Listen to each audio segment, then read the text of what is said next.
تنہائی کا گھر، قبر کہتی ہے میں تنہائی کا گھر ہوں۔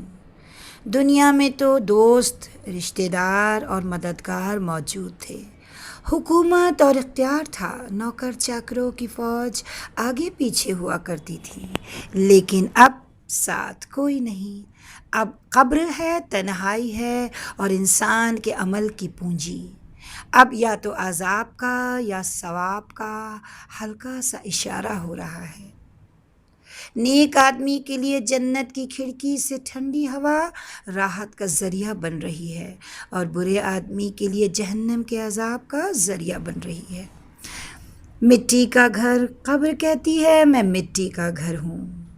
دنیا میں رہنے کے لیے مکان تھے، بہترین عمارتیں تھیں، لیکن اب تو یہاں مٹی ہی مٹی ہے۔ بستر مٹی، تکیا مٹی، فرش مٹی، چھت مٹی، دیواریں مٹی، یعنی مٹی ہی مٹی۔